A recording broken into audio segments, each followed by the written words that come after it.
When the most powerful man in the world calls you a loser on the world stage, most people would go silent.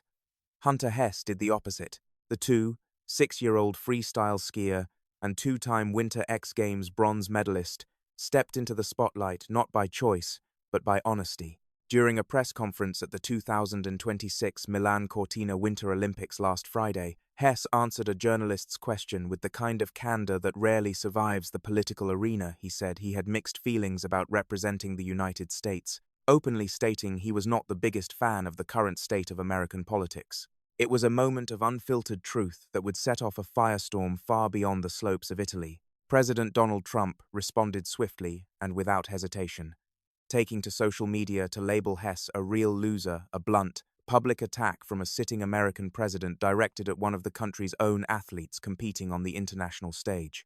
The comment ricocheted across the internet and into locker rooms, press rooms, and living rooms within hours, transforming what had been a quiet Olympic competition into a national conversation about patriotism, dissent, and what it truly means to love your country. The next day, on Monday, Hess broke his silence with a measured and deliberate response posted to his Instagram account. "I love my country," he wrote. "There is so much that is great about America, but there are always things that could be better. One of the many things that makes this country so amazing is that we have the right and the freedom to point that out." He did not walk back a single word. Instead, he leaned into his original sentiment while anchoring it in something deeply American, the very freedom of expression that the country was built upon. "The best part of the Olympics is that it brings people together, and when so many of us are divided, we need that more than ever," he added. "I cannot wait to represent Team USA next week when I compete. Thanks to everyone for their support." The response reframed the entire narrative. Hess wasn't rejecting his country, he was exercising one of its most fundamental rights. And in doing so, he opened the door for others to walk through. Also on Monday, in Milan, reporters caught up with members of Team USA's snowboarding squad and asked them to weigh in on the escalating situation. The athletes, who had been watching the controversy unfold from across the Olympic Village, did not hold back. Kim spoke first and spoke plainly. "There are a lot of different opinions in the US right now," she said. "Obviously, we're very divided. I personally am very proud to represent the United States. That being said, I think diversity is what makes us a very strong country and what makes us so special." It was a statement that carefully threaded the needle between personal pride and collective reckoning. Maddie Mastro echoed a similar tension. She was proud, she said, but not without grief. "I'm also saddened with what's happening at home. It's really tough. I feel like we can't turn a blind eye to that. But at the same time, I represent a country that has the same values as mine, of kindness and compassion, and we come together in times of injustice." Her words carried the weight of someone who understood that wearing the red, white, and blue doesn't require turning away from the people that flag is supposed to represent. Then came Chloe Kim, two-time Olympic gold medalist, one of the most decorated snowboarders in American history, and the daughter of South Korean immigrants. Her response hit differently. "My parents being immigrants, this one definitely hits pretty close to home," she said. "I think in moments like these, it is really important for us to unite and kind of stand up for one another, for all that's going on. And I think that I'm really proud to represent the United States. The US has given my family and I so much opportunity. But I also think that we are allowed to voice our opinions on what's going on. And I think that we need to lead with love and compassion, and I would love to see some more of that." For Kim, this wasn't an abstract political debate. It was personal, generational, and deeply human. Hess was not the only Team USA athlete who had already drawn attention for speaking out. The week prior, freestyle skier Chris Lillis had told journalists that he felt heartbroken about what's happened in the United States, urging the country to focus on respecting everybody's rights and making sure that we're treating our citizens as well as anybody with love and respect. The backlash was swift, as it had been for others. Lillis later posted a video of himself wiping out on a ski run, captioning it with quiet defiance. "For all the haters, here's one of me crashing to get you stoked. Don't worry, I'm pretty tough."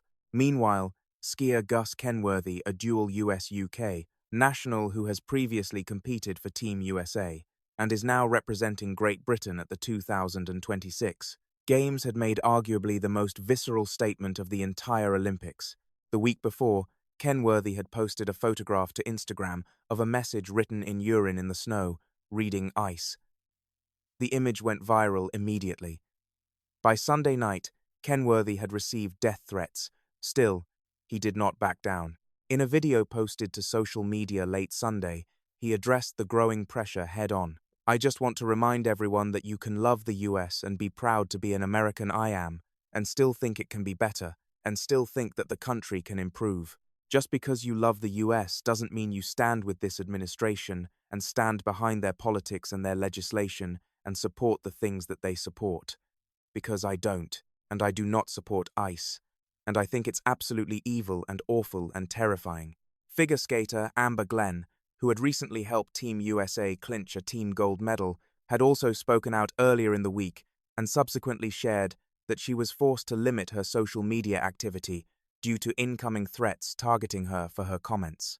The US Olympic and Paralympic Committee addressed the situation on Sunday, confirming it was aware of a growing wave of harmful messages directed at athletes.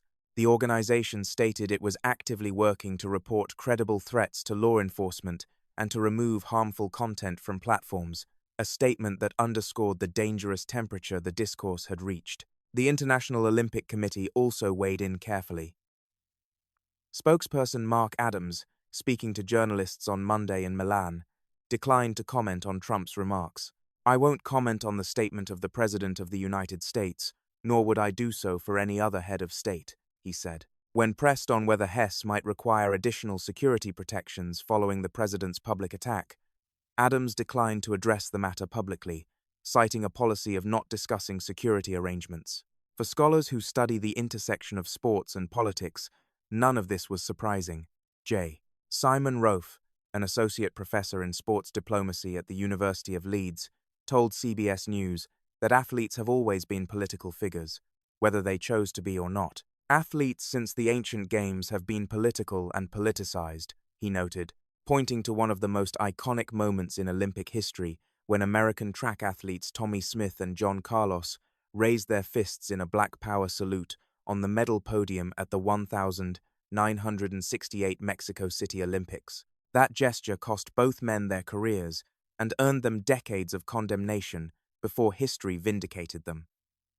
The parallels to today's moment are not lost on anyone paying attention. What began as an offhand answer at a press conference has become one of the defining storylines of the 2026 Winter Olympics, a mirror held up to a fractured nation, reflected back through the faces of the very athletes chosen to represent it. Hunter Hess did not start a revolution. He simply told the truth. And in doing so, he reminded the world that loving a country and demanding better from it are not opposites. They never have been. What do you think? Should athletes stay in their lane and keep politics off the slopes?